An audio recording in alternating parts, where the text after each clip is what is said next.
காலங்காத்தால 5:45க்கு எந்திரிச்சு பல்லு விளக்கறதுக்கு ப்ரெஷ்ஷில் பேஸ்ட்டை போட்டுட்டு மடமடன்னு பல்லு விளக்கிட்டு இருந்தேன். எதுக்கு இவ்வளோ அவசரமாக பல்லு விளக்கணும்னா காலேஜ் போகணும்ல. பைப்பை திறந்து விட்டு பார்த்தா தண்ணி வரல. அப்புறம் சரி அப்படின்னு நம்ம குருவிக்கு தீனி மாற்ற தண்ணி மாற்றணும் அப்படின்னு எல்லா டப்பாவும் இழுத்து வெளியே வச்சுட்டு புது தீனியும் தண்ணியும் ஊற்றி டப்பாவை வச்சுட்டோம்.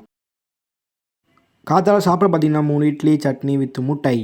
டிப்டாப்பாக காலேஜுக்கு கிளம்பியாச்சு. வண்டி கொண்டு போய் சென்னை மேலே ஸ்டாண்டில் போட்டு விட்டுட்டு நம்ம வாட்டுக்கு பஸ் ஏறி போயிட்டே இருக்க வேண்டியதான் காலேஜுக்கு. இன்றைக்கி தான் வந்து பார்த்திங்கன்னா ஐடி கார்டுக்கு ஃபோட்டோ எடுக்கிறாங்க. ஸோ டிப்டாப்பாக போகணும்ல. கரெக்டாக சென்னை மேலே நம்ம பஸ்ஸு நின்றுது. வண்டியை ஸ்டாண்டில் போட்டுட்டு பஸ்ஸில் ஏறி வந்து வேடிக்கை பார்க்க ஆரம்பிச்சிட்டோம். 7:10க்கு தான் பஸ் எடுப்பாங்க. நான் 6:50க்கே போயிட்டேன். கரெக்டாக அப்புறம் 7:10க்கு பஸ் எடுத்துட்டாங்க. சுற்றி ஊற்றி பார்த்து போயிட்டே இருந்தோம். கரெக்டாக காலேஜும் போய் சேர்ந்துட்டோம். 8:30 போயிட்டுருக்கோம். எல்லோரும் போயிட்டு இருந்தாங்க. அப்புறம் கிளாஸுக்கு போயிட்டு ஜன்னல்லாம் திறக்காமல் இருந்தது. அதனால் ஜன்னல்லாம் திறந்து விட்டுட்டு இருந்தோம்.